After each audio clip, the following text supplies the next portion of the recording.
Robert Spencer is the director of Jihad Watch and a Shillman Fellow at the David Horowitz Freedom Center. He's the author of 18 books. I won't name them all, or half his time will be taken. A number of them are New York Times bestsellers. And I assume his new book will be, because it's already sold out on Amazon and it was just listed, and that is The History of Jihad from Muhammad to ISIS. I'd say they're available for sale on the table outside in the library, but they're already sold out. But in case you haven't had a chance to get your copy signed, I know that Robert would be happy to do so after his presentation.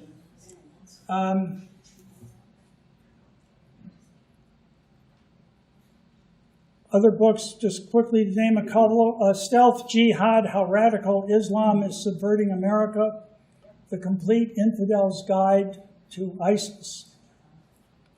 He's led seminars on the subject of jihad and Islam for many national security government institutions, both domestic and foreign policy, the FBI, United States Central Command, U.S. Army Command and General Staff College, Justice Department, Anti-Terrorism Advisory Council, and so forth. He's a weekly columnist for PJ Media and Front Page Magazine. He's written, in addition to his 18 books, hundreds and hundreds of articles. He's a contributing writer to the Investigative Project on Terrorism and as an adjunct fellow with the Free Congress Foundation. He has an MA in Religious Studies from University of North Carolina in Chapel Hill, and he has been studying about Islamic theology, history, and law in depth since 1980. Please join me in welcoming Robert Spencer.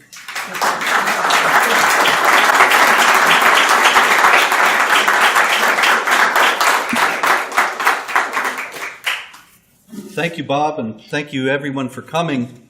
It's a great honor to me to speak at the Westminster Institute, and I admire the great work that you've done here over the years and all the resources you have provided. I hope in this book, The History of Jihad, to fill a gap that has not been addressed thus far. My friend David Wood, the great skewerer of Islamic apologists, he told me not long ago that he knew about what was in the Quran, that there were deeply problematic passages within it, and he knew about the life of Muhammad, that Muhammad was not exactly, as Karen Armstrong says, a 7th century Gandhi, but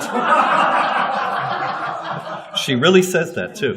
But he was actually a warlord who led armies, committed the assassination of his enemies, and so on. But that after that, there's a gap until 20th century jihad terrorism becomes part of our daily lives.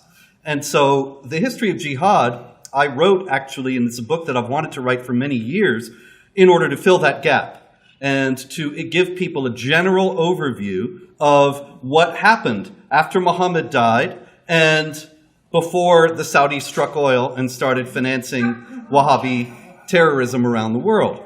And it is a story that I hope you will find interesting. I think it is a pressing moment in many ways for American and American public policy and the public policy of many other countries today. And I thought that tonight I would try to outline some of that. One of the first things that I think is noteworthy about the 14th century history of jihad is what you do not see in it. And that is, you do not see any Muslim resistance to jihad activity, to jihad violence. You do not see ever in any country, at any time, in any place, under any circumstances, some large Muslim organization opposing jihad violence. Now, why does that matter? Because nowadays, Western Europe in particular, the United States to a lesser degree, we are betting our futures on the idea that we can bring in large numbers of Muslims into the United States, and we will not ever have any problem with jihad activity, that is all a thing of the past that we need not be concerned about. But one thing we also do not see in the history of jihad is any rejection, reformation, reconsideration, or other kind of mitigation of the elements of Islamic texts and teachings that gave rise to jihad activity in the first place. And so, it is certainly true, it is undeniably true that most Muslims today are not waging jihad. That's great. And once again, we are betting our future on it. However, the idea that most Muslims today are not waging jihad means that they are therefore democratic pluralists who accept the principles of human rights that are enunciated in the Universal Declaration of Human Rights of the United Nations of 1948 remains at best unproven and has no historical antecedents whatsoever. There was, all through the history of jihad, state warfare by Islamic entities against non-Muslim entities solely because they were non-Muslim. We see this right from the beginning. Muhammad, according to Islamic tradition, is supposed to have died in the year 632. And almost immediately after that, the armies came out of Arabia and conquered the Middle East and North Africa. Very soon they conquered Persia, which was one of the two great powers of the day, and they attacked the other great power of the day, the Eastern Roman or Byzantine Empire. And by 732, 100 years after the traditional date for Muhammad's death, they were, of course, in central France, fighting at Poitiers or Tours against Charles Martel, Charles the Hammer, who stopped their advance. And they besieged Constantinople, the great city of the Eastern Empire, first in 675, then again in 717, all the while thus fighting against Europe from both sides. And this book is the first to discuss this at tremendous length in a narrative fashion, they were also pressing the jihad into India and waging it with especial fury there because the Indians were not people of the book. Most of you, I'm sure, know that the Quran speaks of Jews and Christians and Zoroastrians and some others as people of the book, who have supposedly legitimate revelations from Allah that they have twisted and changed out of their original meanings, and thus they, out of respect for this revelation, they are given the opportunity to live in peace as non-Muslims within the Islamic State. But they have to submit to various humiliating and discriminatory regulations, most notably the tax, the jizya, that's specified in the Quran in chapter 9, verse 29, for the dhimmis, the so-called protected people. Now, these humiliating and discriminatory regulations made life very, very hard for these populations, such that you could ask, for example, what happened to the Christians of Egypt? Egypt was 99% Christian when it was invaded in the late 630s and conquered in the 640s. Now it's about 10% Christian. Where did all the Christians go? Did they move? No. They're still there. They're the Muslims of Egypt. And what happened was life was so difficult to live as a dhimmi in Egypt that ultimately over time, the only thing that they had to do to be out from under all this humiliation and constant harassment was to convert. They converted. It's very hard to think that anybody faced with that kind of a situation would do anything different, although, of course, some did hold out, and we should acknowledge their courage and perseverance. At the same time, the Hindus in India did not even have that protection because they were not people of the book. And consequently, the choice that Muhammad and the Quran give for the people of the book to convert or submit to the rule of Islamic law or be killed, for the Hindus it was only convert or be killed. And as I show in the book, the history of jihad in India was especially bloody and especially violent. At a certain point, actually, they had to grant them honorary people of the book status because it simply wasn't possible to kill them all. But they were still, nonetheless, extraordinarily harsh toward especially the Hindu temples.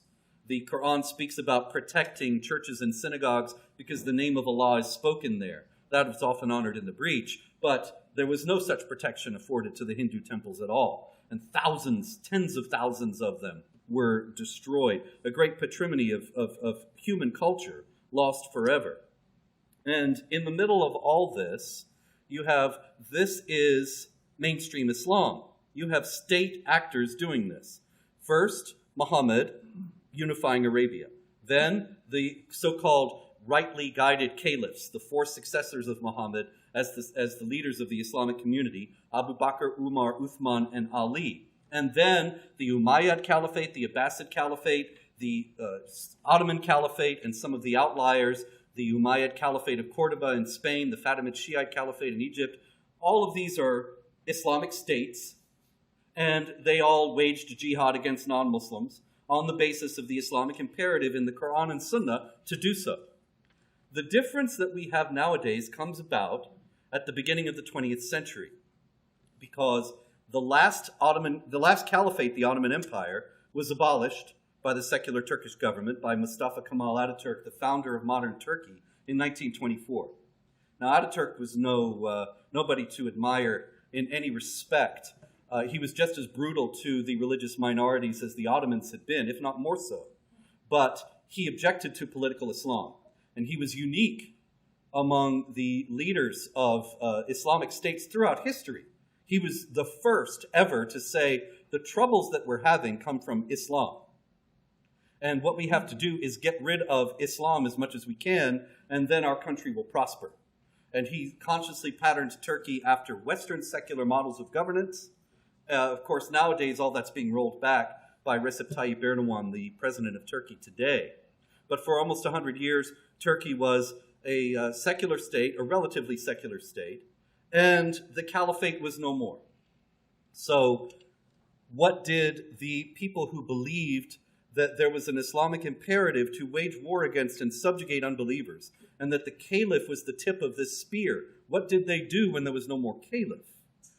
They decided to form various international organizations that would work toward restoring the caliphate. The first of these was founded in 1928, the Muslim Brotherhood. Hassan al-Banna, the founder of the Brotherhood, made it very clear that what he was intending to do was to create a movement that would restore the caliphate and thereby the unity of the Muslims. And that once the unity of the Muslims was reestablished, then they could wage offensive jihad again against non-Muslim states. But in the meantime, there is the concept of defensive jihad. I should explain. In Sunni Islamic theology, and of course the Sunnis are 85 to 90% of Muslims worldwide, the caliph is the only one authorized to declare offensive jihad. And he's not just authorized, he has the responsibility to do so. If he doesn't do it, he could be removed on that basis. He has to declare offensive jihad on a regular basis against non-Muslim states. But if there's no caliph, there's no offensive jihad. So since 1924, all jihad has been defensive. And you might think, well, that's absurd. What was defensive about 9/11? If you read the communiques of Osama bin Laden from the 1990s, he lists a long list of grievances, terrible things that the Americans have supposedly done that justify defensive jihad against the United States. Most notably, Sunni Islamic theology specifies that if a Muslim land is attacked, it is the responsibility of every Muslim, everywhere, to wage jihad to win it back and to repel the invaders. So Osama bin Laden said, look, this is a little bit later, no, actually, it's not. I'm sorry. I'm thinking of the second Gulf War. The first Gulf War, the American troops go into Saudi Arabia, and Osama bin Laden said they're trampling down the sacred soil of the kingdom of the two holy places. They have no business being there. This is an invasion that triggers this defensive jihad. And 9/11 was a defensive jihad in that respect. Every jihad has been defensive. All 30,000 jihad attacks since 9/11 around the world. They're all couched in this. If you read the communiques of jihad leaders, they always retail grievances. It's not because they're inveterate whiners, although they are. It is also, It is also because they have to list the grievances to justify what they're doing as defensive. If they don't, then they have no authorization to wage jihad. So, what we see in that is, although there's a discontinuity at the beginning of the 20th century, and no more state actors at least directly declaring jihad and carrying it out. You could say that the Saudis, certainly with spending so many billions of dollars to spread Wahhabi Islam around the world, that is a certain waging of jihad that is just as unmistakable as any Ottoman invasion of Vienna or Eastern Europe in general. Nonetheless, the fact remains that there was a change with the demise of the caliphate in the approach to how jihad was justified. But there was no end in jihad. And above all, there was no internal resistance. First, you have mainstream Islam carrying out the jihad because you have the Islamic states of the world carrying out jihad. The Mughal Empire in India, as well as the Ottomans, the Abbasids, the Umayyads, and so on. And then you have jihadis justifying what they're doing on the basis of defensive jihad, which is a mainstream concept in mainstream Islamic law. Nowhere do you find ever in history that jihad was only the province of a tiny minority of extremists who were twisting and hijacking the true teachings of the peaceful faith. That never happens anywhere. And anybody who would challenge that, I would ask you to specify when and where was there this Islamic movement against jihad activity, under what theological basis did it proceed, and what became of it. But there just isn't any such thing in Islamic history. The second thing you do not see in the history of jihad is any let-up, any respite. It is something that people are taken by surprise about. I was speaking to a marvelous group not long ago, and they were very well informed, very committed, very interested, very involved. And I mentioned in passing this fact, that there was never any let-up, and people were shocked and said, wait a minute, what about the age of tolerance and pluralism in Al-Andalus? What about Muslim Spain? What about the paradise of tolerance and proto-multiculturalism that Maria Rosa Menoncal speaks about in her book, The Ornament of the World?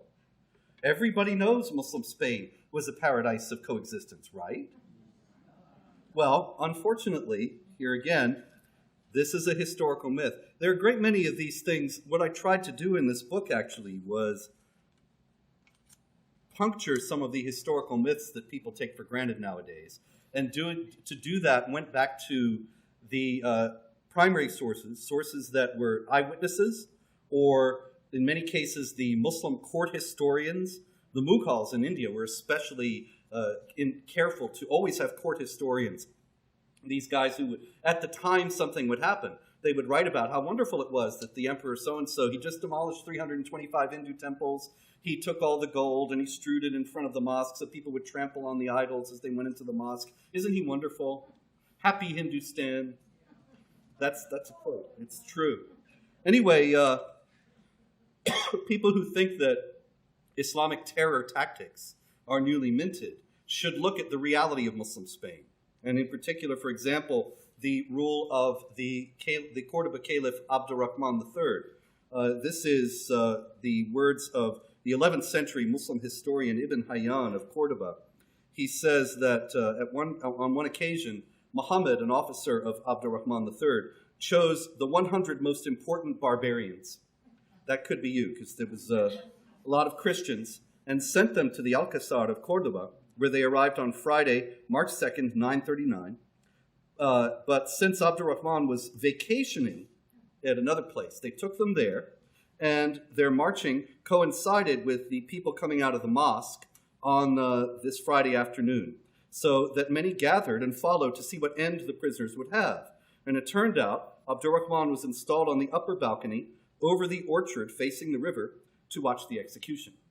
All the prisoners, one by one, were decapitated in his presence and under his eyes, in plain sight of the people. And their feelings against the infidels, Allah alleviated. You see, they were very happy to see this. As a matter of fact, the Quran, remember, in chapter 9, verse 14, says, fight them, and Allah will soothe the bosoms of the believers. And so, if you are feeling sad and depressed, kill an infidel. You'll feel better. Allah will soothe the breasts of the believers in doing this, in fighting the unbelievers. And this is something that you see actually recurring throughout Islamic history.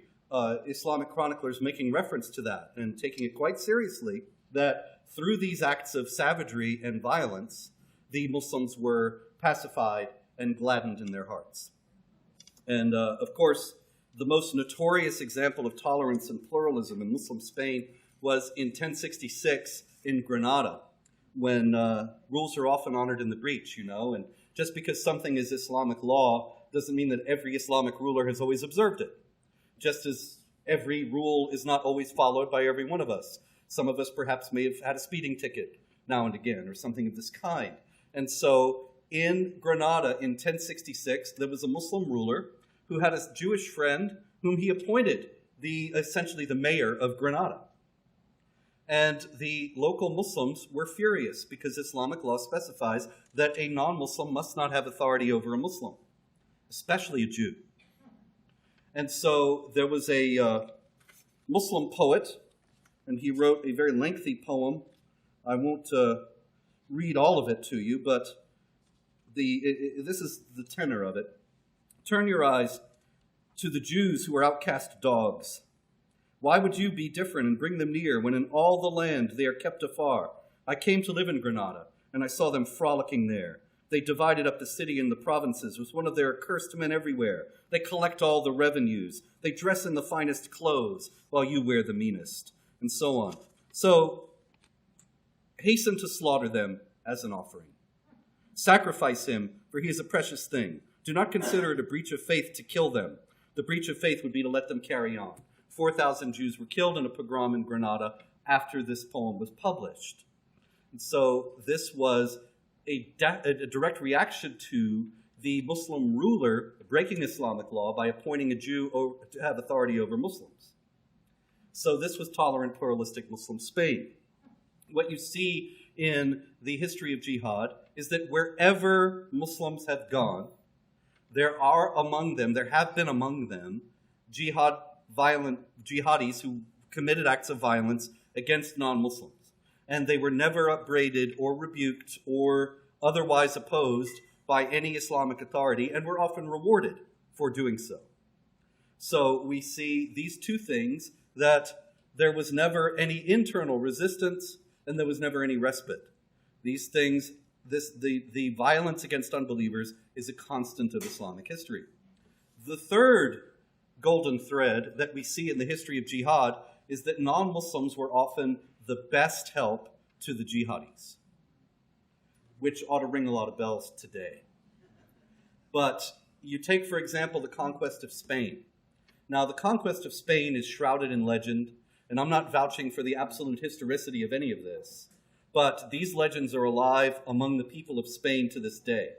And the story goes that there was a Christian count, Julian of Ceuta, who had a daughter, and his daughter was very bright. He sent her to the court, kind of like sending her to Bill Clinton's White House as an intern. And Roderick, the Visigothic king of Cordoba, was an admirable predecessor of Bill Clinton. So the girl, her degree of guilt in this is widely controverted in the Spanish legends. But in any case, Florinda is one of the most common names that has come down to her. Florinda, being thus outraged, Count Julian was even more outraged and determined that Roderick had to pay. How could he get back at the King of Spain? He decided to go to Tariq ibn Ziyad, who was a Muslim ruler in North Africa. And he told him, "You want to invade Spain?" And Tariq said, "Sure, I'd love to, but every time they see us coming in our boats, their defenses are prepared and we are repelled." So he said, "I have a solution to that. I'll give you my boats, and they'll think it's me, and no defenses will be up." And so Tariq ibn Ziyad used Count Julian's boats, got across the strait, and once on the beach, he burned Count Julian's boats, which I think is not entirely sporting. They were, after all, a loner. But he burned the boats, and he told his men, "We are going to take this land for Islam, or we're going to die here, but we're not going back." It's noteworthy in terms of how important it is to know history. A few years ago, there was a big controversy in the Minneapolis area about a charter school that was teaching Islam as fact. It was all Muslim in any case, but it was a public school getting public funds. So there was a little bit of controversy over it being a public school and being essentially a madrasa. And the name of the school, I noticed, and I was surprised to note that nobody seemed to ever ask, wait a minute, why is this school called Tariq ibn Ziyad Academy? Who's Tariq ibn Ziyad? Nobody seemed to care. Nobody ever looked it up. As far as I know, it was never in any of the Minneapolis coverage of this. But you got to wonder, why would a school in Minnesota name itself after this figure? Could it have to do with maybe having the same goals? I mean, this is what he's famous for. He's the great conqueror of Spain. And he was able to do it by means of the help of this Christian who was enraged over he had his own grievances, and I'm not saying his grievances were illegitimate, but perhaps he didn't count on the consequences that it would take 700 years to undo what he did. There are so many other examples of this in Islamic history. In 1345, the Byzantine Emperor John VI Cantacuzanos, he was in the midst of a dynastic dispute, and he invited the Ottomans to go and fight against his rivals and let them into Eastern Europe to do that. And of course, they're still there. The Ottomans, at one point, of course, controlled all of Eastern Europe. And now they just have that little bit of Europe that is so much trouble because it gives them a claim to be in NATO and everything else. The Turks, that is. But it was John, the Emperor, John VI Cantacuzanos, who allowed the Ottomans to enter Europe in the first place in order to solve his dynastic dispute.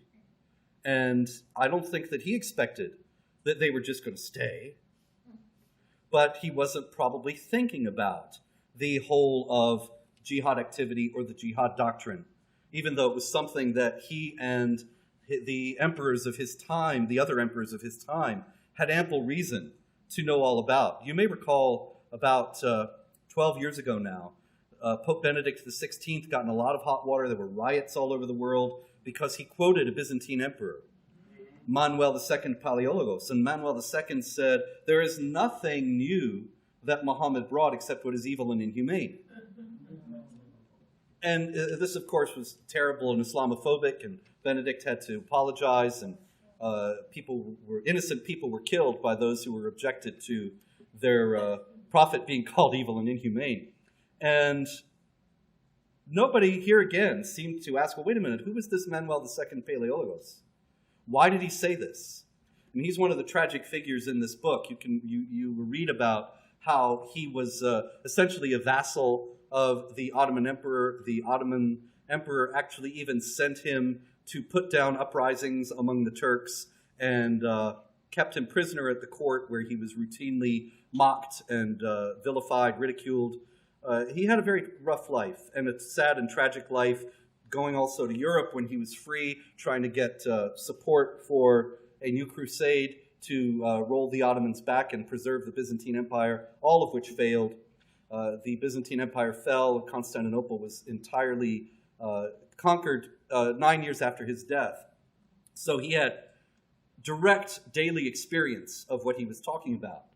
And that seems to me that should have been part of the debate when the Regensburg Address controversy was raging. But here again, nobody seems to have any historical interest. One final example of non-Muslims aiding the jihad are the British, of course, who in the latter part of the 18th century, there arose a reformer in Islam. A lot of people ask me all the time, well, what are the chances of reform? What we need is Islamic reform. Another thing you'll see in this book, actually, is that there's been plenty of reform. There's lots of reform in Islamic history. Now, the thing about it is, think about reform. What is reform? Whether you're a Catholic, Protestant, Orthodox, or none of the above, the people most famously known as reformers are those who said, we're going to get rid of all the later additions and get back to the basics. That's what reformers generally do in whatever context. And so the Almohads, who were among the rulers of Muslim Spain, they were reformers. And the fellow who arose in Arabia in the 18th century to whom I referred, Muhammad ibn Abdul Wahhab, he was a reformer. He began to fight against the Ottomans. He said they were not Islamic enough. They had strayed from true Islam. He was going to restore true Islam. He began to gain a following when he personally stoned an adulteress to death to show how Islamic he was. And he did get a following. One of the main followers he got early on was a chieftain in Arabia named Ibn Saud. Ibn Saud and Muhammad ibn Abdul Wahhab began to fight a jihad against the Ottomans, against the other rulers in Arabia. They began to gain a little bit of territory. And by the middle of the 19th century, the Wahhabi movement, the Saudi movement, caught the attention of the British Empire, which was in several hundred years of struggle against the Ottomans. Now, the Ottomans by this time had well earned the nickname the sick man of Europe. And they weren't really a formidable force at all. But the British wanted to administer the coup de grace, and they thought, this guy Saud, these Saudis, they could help us. So they started bankrolling them. They started giving them money. And at the end of World War I, they favored the Saudis over the Hashemites and others to gain control of Arabia and help to establish the Kingdom of Saudi Arabia. Of course, the rest is history. The Saudis struck oil, and what did they use our oil money to do but spread Wahhabi Islam around the world? This reformist idea of Islam that is even more virulent and violent than other forms. So we have the British to thank for that, as for so much else.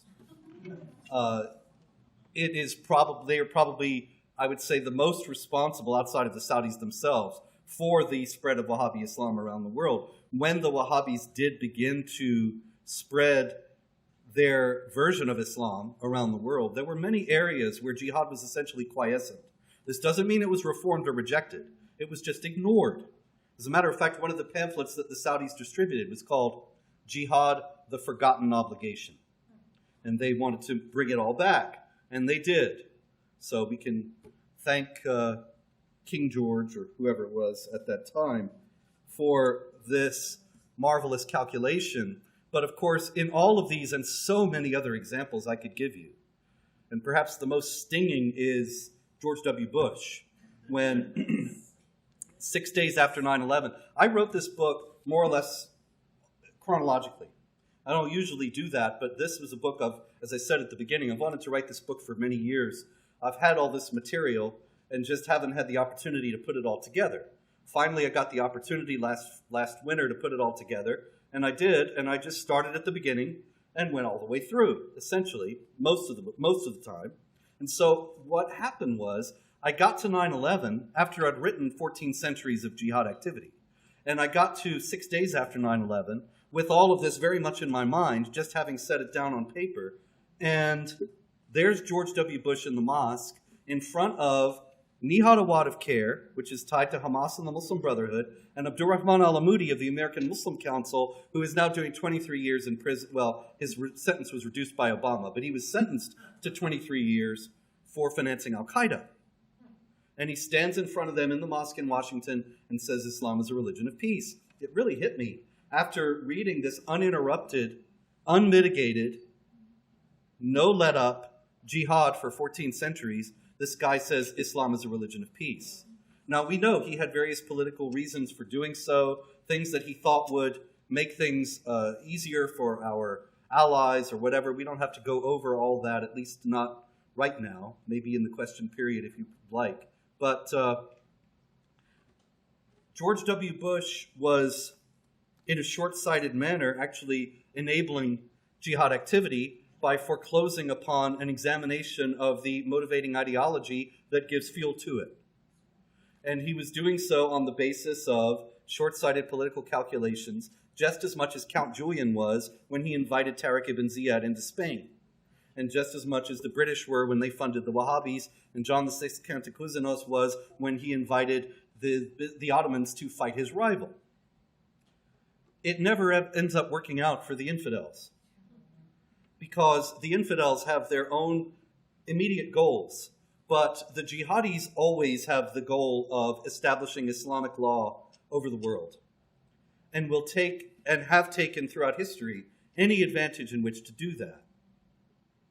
So the history of jihad, I think, is one that it is extraordinarily important for people, especially in the government, in the military, to be aware of.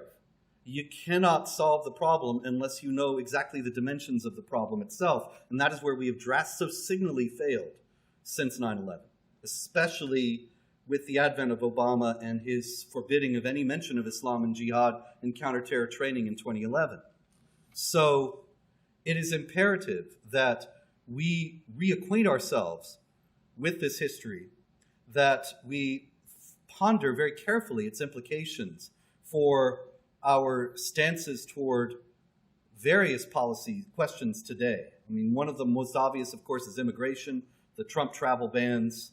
Is it really wise to bring in large Muslim populations into the country? Obviously, not every Muslim we bring in is going to be a jihadi, but among them there will be, or at least people who think that Sharia ought to be the law of the land. How is that going to work out in terms of a tolerant and pluralistic society when you introduce this radically intolerant force?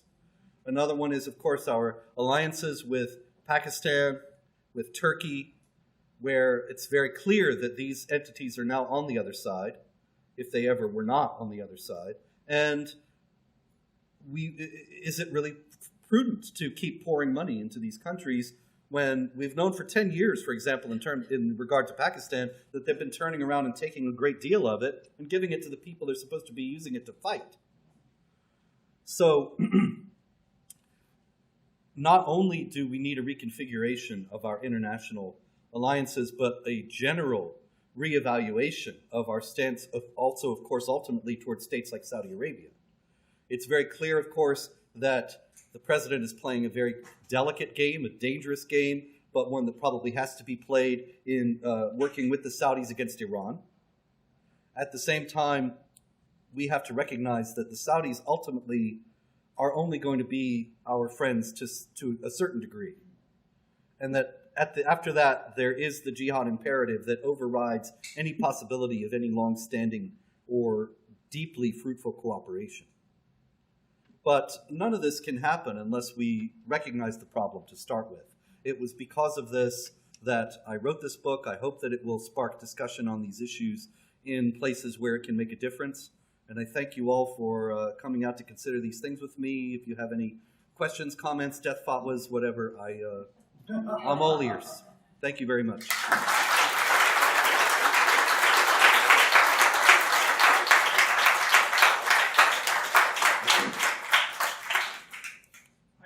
Please, when you speak directly into the microphone and wait until Jessica brings the microphone to you before you ask the question, so that your question may be immortalized. By the way, I wanted to also welcome a late arrival, Bud McFarland, Security Advisor to President Reagan.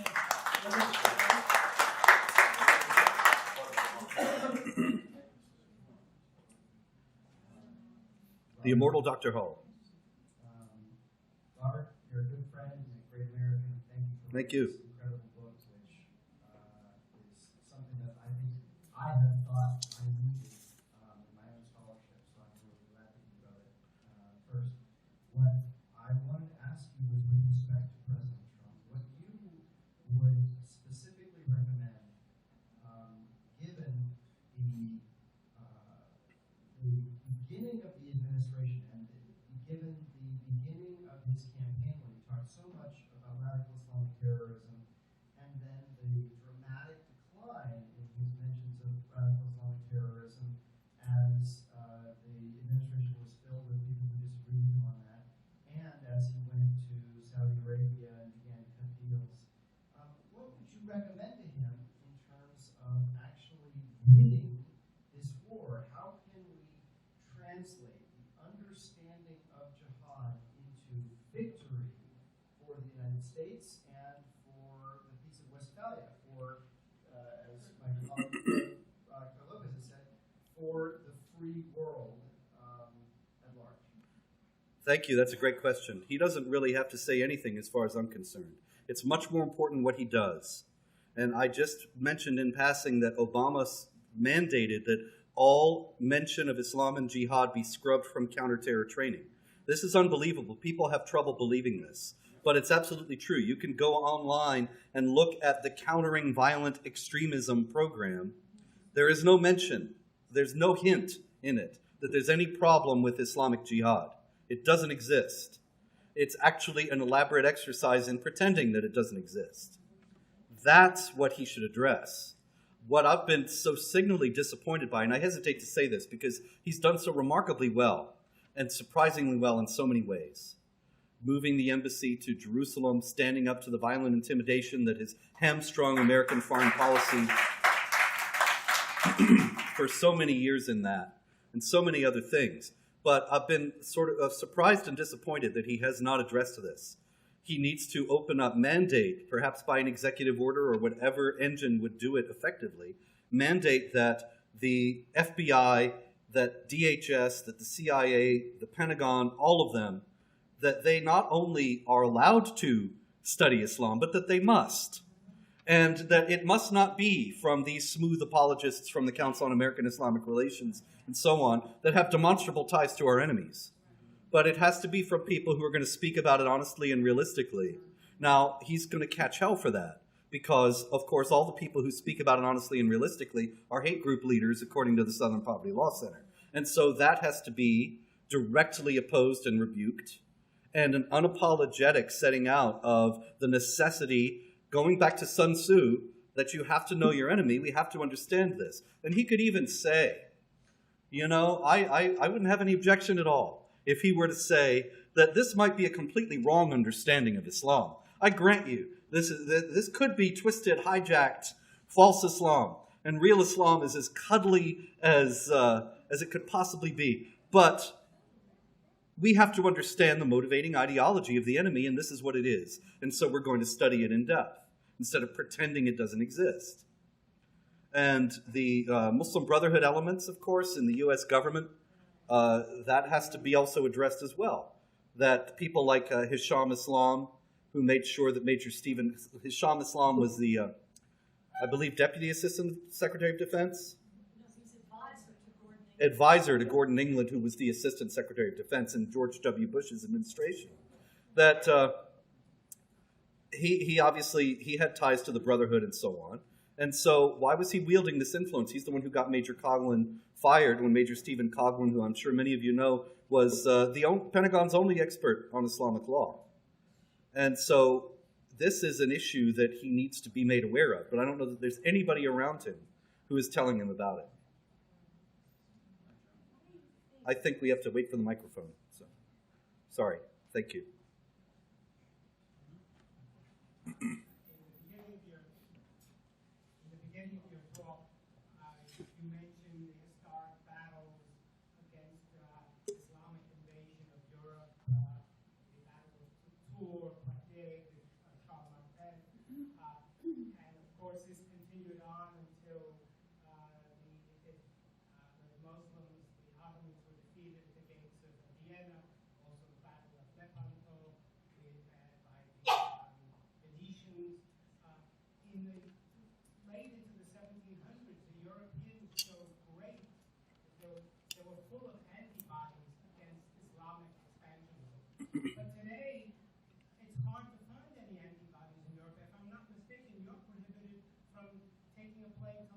Yes, that's right.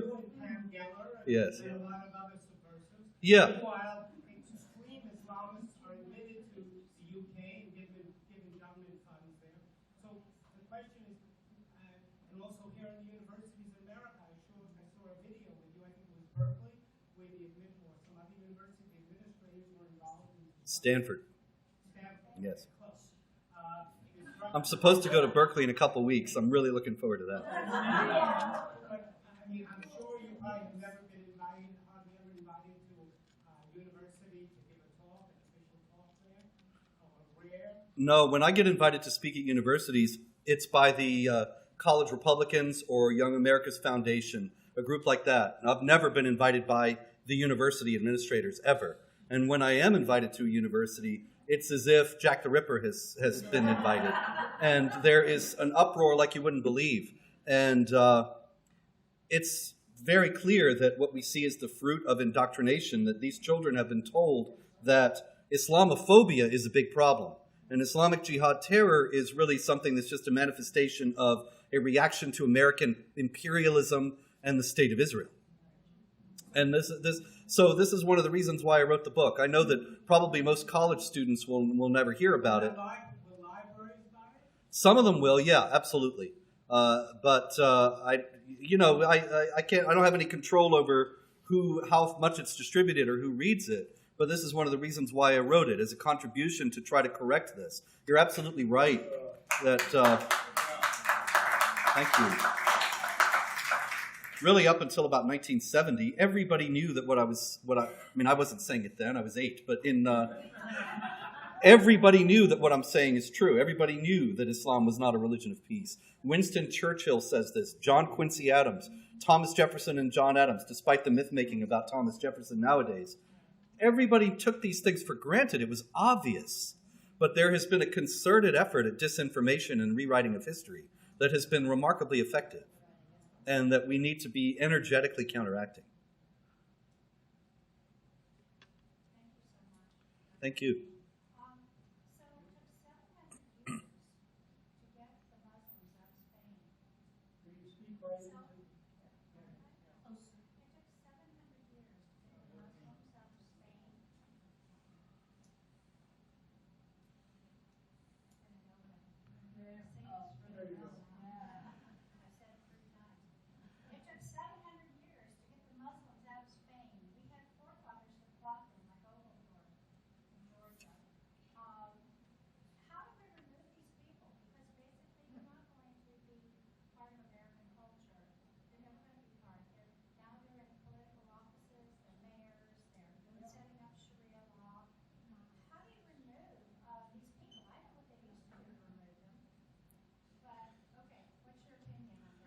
Well,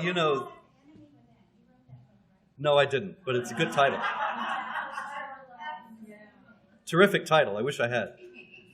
In any case, what do we do? That's right, Trevor Loudon. What do we do about this? Of course, we have to be true to our own principles, and that means that something like mass deportation or something of this kind, this is not even on the table, of course, nowadays. What we need to do are some things that I think would be very simple and effective and ought to be common sense measures that would go a long way to solving this problem. One is enforce our own laws and be consistent in that enforcement. There should be one law. It was actually the great achievement of Western civilization that there's one law for everybody. That this is the Magna Carta, people. You know that there's not one law for the noblemen and the other law for the commoners. It's one law for everyone. Everyone is responsible in the same way. And so if we were to enforce that, then polygamists, for example, would be arrested. Those who practice female genital mutilation, those who violate any number of other American laws that are already at variance with Sharia principles. If we were to make it clear that those laws would be enforced, then the followers of Sharia would have the choice to either renounce those aspects of Islam in a genuine and sincere way, or leave the country. But they're not going to be able to have both. Also, of course, you have laws against subversion and sedition, which would mean that even this preaching that Sharia ought to be the law of the land eventually would be something that would be legally actionable. These things are already laws that are on the books. It's just that they're not being applied. Ibrahim Hooper of CARE, there was a house fire a few years back in the Bronx, and this guy was killed, and his wives. And so the New York Times rather blandly noted, he had 3 or 4 wives, he was a Muslim, and Ibrahim Hooper was trotted out from the Council on American Islamic Relations to say, yeah, there are, I believe he said 50,000 Muslims and polygamous arrangements in the United States. And then the New York Times moved on, of course, to something else, probably Islamophobia backlash. But wait a minute, that's illegal in the United States. The Latter-day Saints Church had to change its doctrine to get Utah admitted as a state. And so why are we tolerating this now?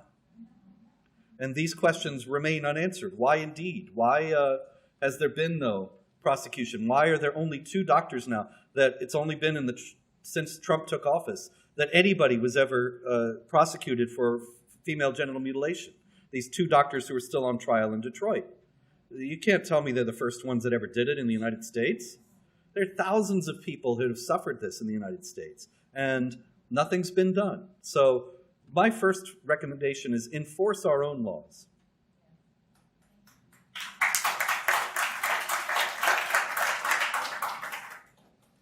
Thank you very much. Thank for you. the brilliant presentation.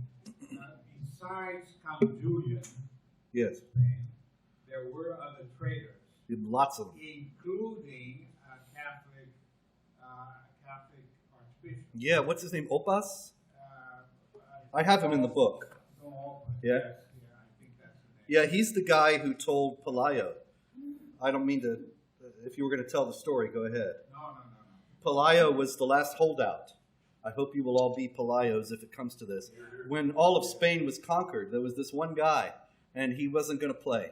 And he went up on top of a mountain with a small band of followers, and the Muslims tried to get at him, but he was up a mountain. And so he was able to rain down stones upon the jihadis and keep them from coming up. And eventually they said, what do we care about this band of barbarians perched on a rock? They'll die off. But Opas was a bishop, a Spanish bishop in the tradition of Pope Francis. And he went to Pelayo and he said, I believe that you now understand how the entire army of the Goths cannot resist the force of the Muslims. How then can you resist on this mountain? Listen to my advice. Abandon your efforts, and you will enjoy many benefits alongside the Muslims. Pope Francis is, he had to have, he's the worthy successor of Opas, the bishop in Spain. The question is, isn't it true that we will face such traitors here in the West? Oh, yeah. In Europe, etc. When push comes to shove, we will have these problems. Yeah, there's no doubt about it. Obviously, I am classifying Pope Francis as chief among them, that in shaming the Christians of Europe and telling them that they're not good Christians unless they accept the Muslim migrants, and saying that there should be no walls. Well, tear down your Vatican walls, pal. But the Vatican walls were put up in the year 846 after the Muslims sacked Rome. They couldn't actually get in because of the existing walls, and the ones that are there are reinforcements of those because they made some breaches and they sacked St. Peter's, which was outside the walls at the time, and St. Paul outside the walls. So he should think back on the example of his predecessors, but no, he's the woke pope, and he's not going to do that. Yes, ma'am. Hi, thank you for presenting us on this relay. I have a couple comments regarding the unequivocal laws. So my daughters have always gone to Christian and Catholic schools, and we've had a chance to play all of the Islamic academies. The guarded one with guns that you have to enter off of 123, the one in Alexandria, and the new King Abdullah Golden Lane School. You play in sports? We play basketball there. Oh, my. And soccer. And, Their team is the bomb. so Yeah. in practice games, if you go to the restrooms, they only bring out bar soap in the bathrooms for when visitors come. And if let's just say I've been a teacher and worked in public and private schools, if we didn't have soap, we would have been closed down. Second, I don't really understand how these schools can get along with segregated classrooms and how that's allowed in America. Well, see, these things are all allowed in America now because we're not enforcing the laws. The ACLU fought for decades to get Christian prayer out of the schools, right? And now in Texas, there's a public school that has an Islamic prayer room. And the Attorney General of the state of Texas wrote to them and said, we have this thing, separation of church and state. You got to close down the Islamic prayer room. And they refused. So what's he going to do? Call out the National Guard? He didn't do anything. They still have their prayer room. And he ought to get police and go in there and say this is illegal. But instead, it's happening all over the country.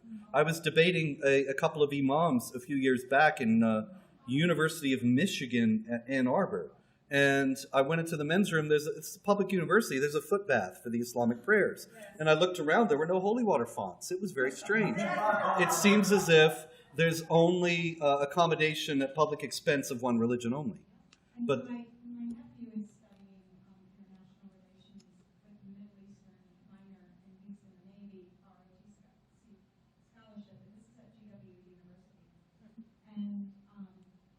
and I have significant debates, and I really don't understand how a university such as GW can not be teaching true Islam to those young people who are minoring or majoring in Middle Eastern studies. I'll tell you something. I doubt there's a single university in the country that speaks honestly about these issues. I was at Cal Poly. I was speaking at Cal Poly University in San Luis Obispo, California. Very pretty place. And I was speaking about this, how universities today, they're one-party states. And there's only one point of view allowed. And that's the far left point of view and the corollary idea that Islam is a religion of peace that has, as Hillary Clinton said, nothing whatsoever to do with terrorism. And so I was at Cal Poly and I was challenging them about this. And I said, for example, I'll bet that the point of view that I represent, that there are texts of the Quran and teachings of Muhammad and rulings of Islamic law that justify violence against unbelievers and have been acted upon by Muslims throughout history, that is nowhere ever discussed in any of your classes that touch on Islam. And this one girl said, oh no, we talked about your book just last week. And I said, oh really? And what did you say? And she said that hate speech is not free speech. And see, what they taught them was that I was purveying hate speech, which ought not to have First Amendment protection. It ought to be forcibly suppressed by government agencies. And this is very, very common in American universities today. And I think that, well, of course, the corruption of the academy started in earnest in the 1960s with the long march through the institutions that the hard left began at that time. And it becomes a self-perpetuating thing. One leftist professor gets in, and then he recommends his friend, and then a little while later, they're the hiring board, and they only hire their own people. And now it's all completely closed off to any truth about these issues. Of course, then also there's the Saudi money. Georgetown University has the Prince Al-Walid bin Talal Center for Muslim Christian Understanding. They got, I believe it was $12 million from Al-Walid, who's a Saudi prince, to 20. I thought it was 20, half to Harvard and half to Georgetown. No, 20 to Georgetown. Great. And so if you look at the Al-Walid Center and the Bridge Initiative that comes from it, it's all dedicated to fighting Islamophobia and got dossiers on all the people who are so evil who talk about how they get the crazy idea that Islam is not peaceful. And they do bamboozle a lot of people in this way. Of course, Georgetown is the worst, but there are many, many other universities that have taken the Saudi money. Yes, sir. Oh, sorry, the microphone. Yes, I forgot about. Hey, I think I know you back in the dark. How are you? Likewise. Speaking of trainers, can you comment on how Colin Burnett and Linda Sarsour are leading Jihad in 2018 America? Sure. Linda Sarsour, of course, is one of the most interesting and paradoxical figures of our time. I know she's really irritating, but just a minute, if you ponder with me, a feminist icon who wears a hijab, the leader of the Women's March on Washington the day after Trump is inaugurated, and she's wearing this and says, that's my choice. And meanwhile, there are untold numbers. We'll never know the number of women who've been brutalized and killed for not wearing the hijab. We know that Aqsa Parvez in Mississauga, Ontario in 2007 was strangled to death by her father and her brother with the hijab she would not wear. We know, I have a long list that I keep current at Jihad Watch whenever I come across a story, and now it's this long, of women who have been threatened, who've been killed, who have been brutalized for not wearing the hijab. The very idea of the hijab is inherently misogynistic. Do you know why women have to wear the hijab? Yes, they have to. It's a woman's responsibility to make sure a man is not tempted. And so apparently the temptation in here is in the hair. So the hair has to be covered. The harmful hair rays have to be extinguished. And if the man is still tempted, if the woman is raped or attacked, it's her fault. She did not succeed in extinguishing the temptation. And that is why we have the niqab and the burqa. Because if the hijab doesn't do it, then cover the face. If the covering the face doesn't do it, cover the eyes. And what you have then is an inherently misogynistic garment that is a symbol, very neatly and clearly, of the oppression of women and the second-class status of women in Islamic law. So you have this woman who's wearing it very proudly and lying about it. She's openly pro-Sharia. She's got familial ties to Hamas. She has said that she wants to mutilate the women who are opposing jihad. She named Brigitte Gabriel and Ayaan Hirsi Ali. And this is somebody who's celebrated as a great hero. She was just arrested a couple days ago at the hearing for... She wanted to get arrested. It was a stunt that she was showing again how terrible this Kavanaugh is and how it's part of the breakdown of the civility in the American society and the extreme polarization. But what she is trying to do actually is normalize, tell them I'm not here, is normalize the idea that, just snub them. I wouldn't answer either. Anyway, normalize the idea that hijab is completely ordinary, is something that we're going to have to get used to seeing, that it is something that represents the marvelous diversity of American culture. And you notice that this diversity is in favor of this radically oppressive and intolerant belief system. You also have, you asked about Kaepernick. How do you say his name? I don't know. I don't follow football, but I know, I looked it up the other day, that the 49ers, when he was quarterback in 2016, were 1-10. And it's interesting to note that the great football fan Mahmoud Ahmadinejad tweeted the other day that this is the best quarterback in the league, and he doesn't have a contract. Obviously, the Iranians want to exploit the divisions in American society, and so they take this anti-American figure and exalt him. And of course, everything is so confused and polarized in America today. You even have Nike exalting him. And it's good to see that Nike lost $3.5 billion today. So there are still some people who object. But these are directly anti-American initiatives. The exaltation of these people is directly anti-American and in service. I think Ahmadinejad's tweet about Kaepernick, it shows vividly that what this is about is in service of the jihad, to weaken American society so that ultimately it collapses and can be replaced by a Sharia state. That may be fanciful, but the efforts to destroy American society in service of that fanciful goal is not fanciful at all.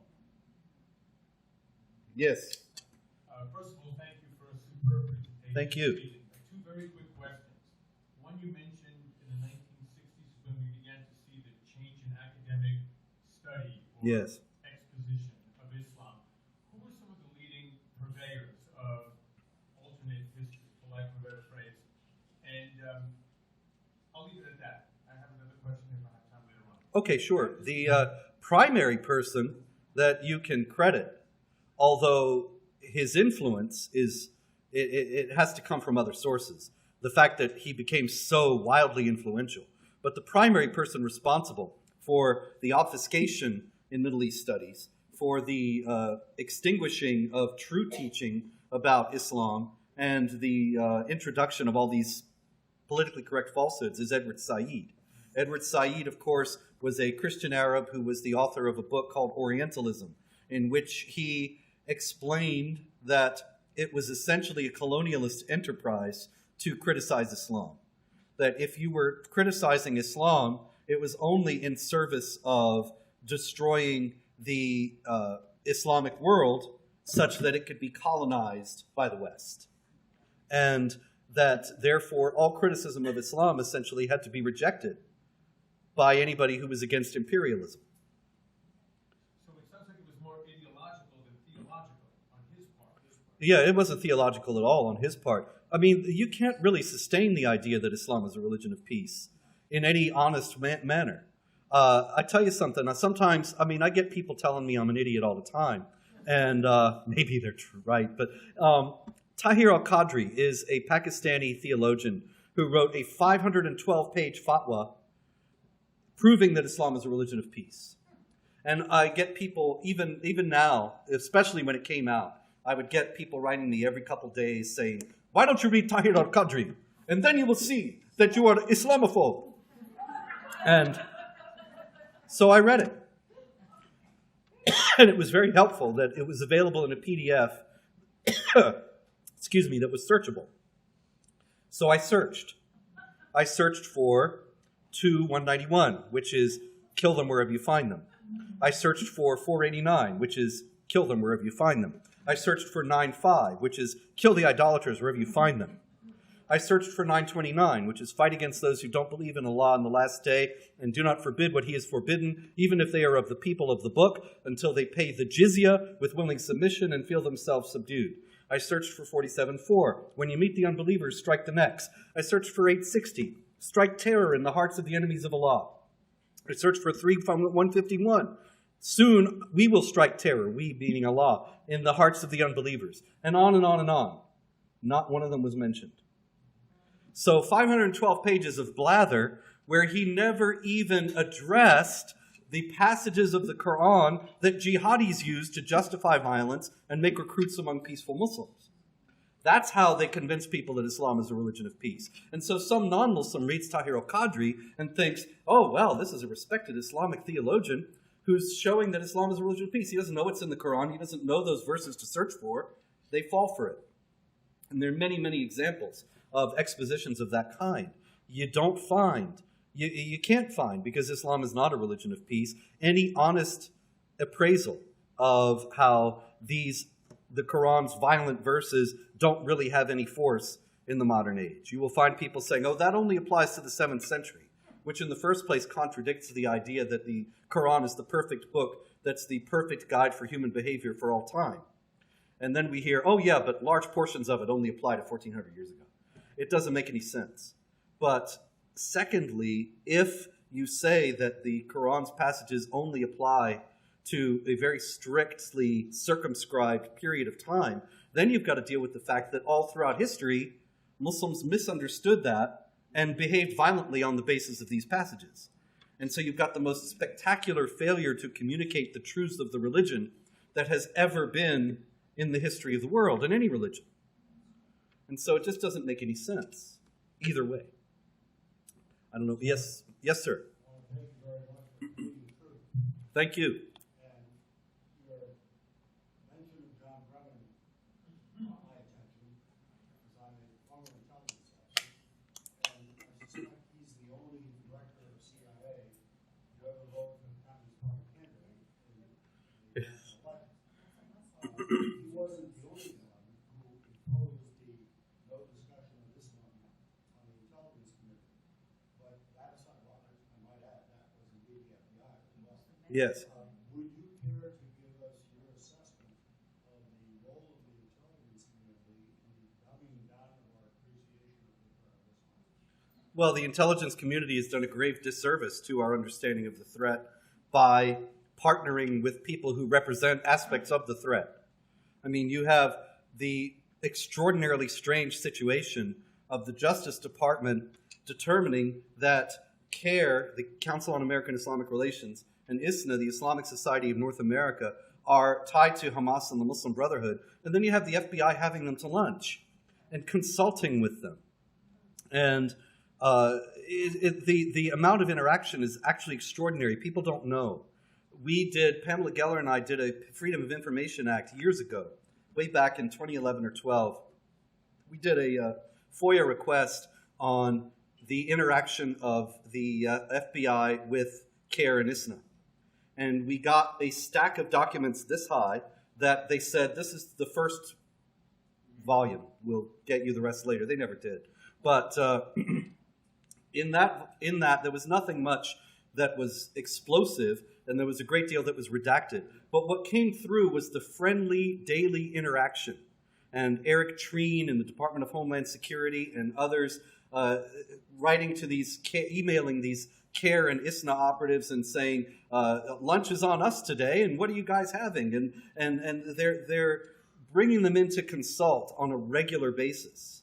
And this is like if FDR had the German-American Bund, Fritz Kuhn, come into the White House and chat after the United States declared war on Germany.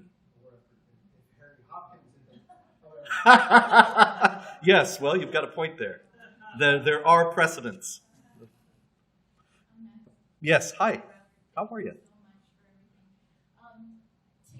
have a micro example of what you've just been talking about, we now have, as the charge d'affaires for the Sudan embassy, the former head of national intelligence and secret services in Sudan, Mohammed Atta El-Mullah, is here. We're trying to normalize relations with Sudan. We're on step 2, according to the Atlantic Council. What do you make of that?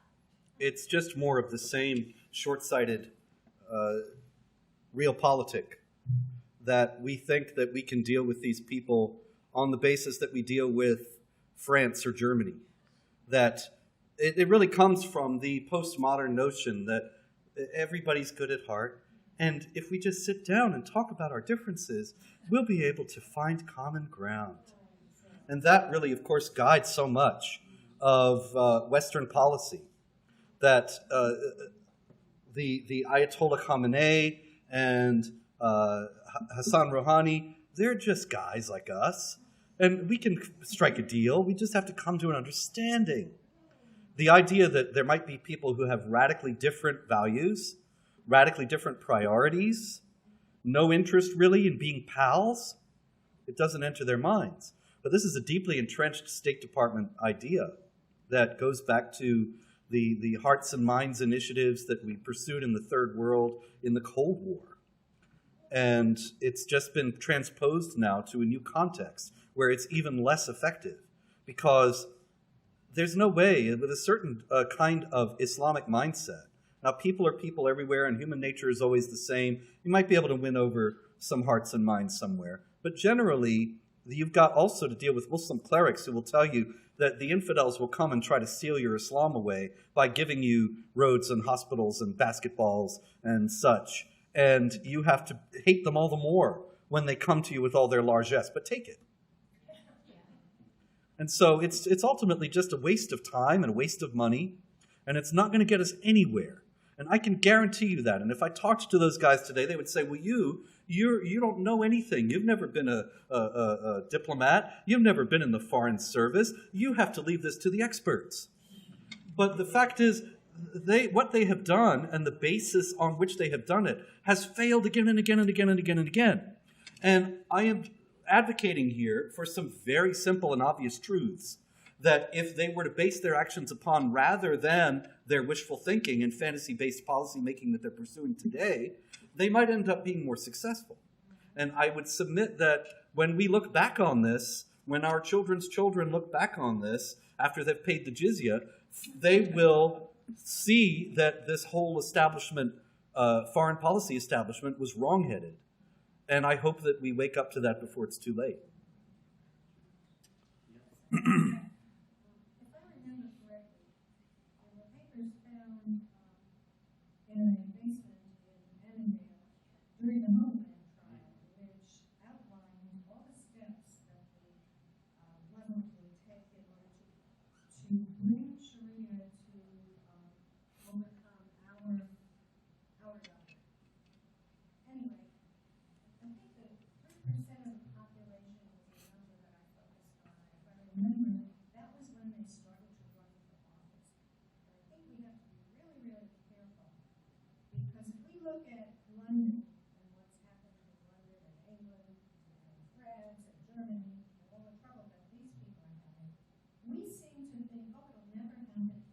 Yes. Well, I read in the paper today, 2 days ago, that 93 Muslims are running for office in our country now. And nobody seems to think, oh, what's going on? And how does that relate to? They don't read, they don't think, they don't know anything. Yeah. So consider Keith Ellison. I don't really know the story about why he's leaving Congress. It would seem to me that being a member of the House of Representatives is better than being Attorney General of the state of Minnesota. My immediate guess as to why he's moving down is because perhaps of the allegations against him. I don't know. But think about what damage he can do as Attorney General of the state of Minnesota, which has been a hotbed of jihad activity. And Al-Shabaab recruitment, ISIS recruitment right in Minneapolis among the Somali community. If he puts an end to investigations of that, it can proliferate. And he could be in a position to do that very easily. And what would you suggest as a way to capture all these people that are running? We have to be able to speak forthrightly about these issues. But right now, that's why they've been so indefatigable in making sure that speaking forthrightly about these issues has been so terribly stigmatized. And anybody who speaks out about this or raises concerns or says, wait a minute, do we really want a hijab-wearing Muslim in the United States Congress? What are the implications of that? And then, of course, you have to deal with the charges of racism and bigotry and Islamophobia. Well, if you are willing to brave that, then you can speak about the nature of Sharia and of women's rights and the implications of wearing a hijab, such as I outlined a little while ago with Sarsour, and try to frame Ilhan Omar, the hijab-wearing congressional candidate. Of course, she's running unopposed, so it would just be a matter of trying to call attention to these issues. She's going to Congress. But show her to be what she really is, as an instrument of oppression and somebody who is trying to make the world worse for women. And we have to go on the offensive in this regard. The problem is then all these problems become interrelated, and then the problem of our being deplatformed and not being able to have a voice in social media becomes a very salient issue. So we can only hope that some of this is going to break our way. But the deplatforming is very serious, because if we can have the best arguments in the world, but if we can't get them out, then we're done for. And the social media giants today control the means of communication to a greater degree than any totalitarian state ever did.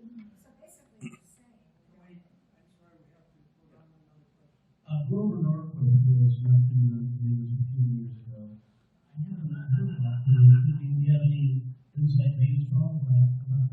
I don't actually. I haven't heard anything. Maybe Claire knows or Chris, but I haven't heard anything about what Grover Norquist has been doing. Many of you know, I'm sure, that he was involved with Abdurrahman al-Amoudi, the al-Qaeda financier. He had connections to other people who were very questionable in regard to their own connections to Hamas and the Muslim Brotherhood and so on. And he's always been very, very dismissive to anybody, notably Frank Gaffney, who has called attention to this and just accused them of racism and Islamophobia, and that's the end of the story. And this kind of thing is, I think, emblematic of the fix that we're in, that these kinds of discussions that we need to have. If Grover really is compromised with all his power and influence, then that's a very important question. But we can't even ask it. Just like when Michelle Bachmann asked about asked for an investigation of Muslim Brotherhood infiltration into the United States government, St. John McCain denounced her on the floor of the Senate and shut it down.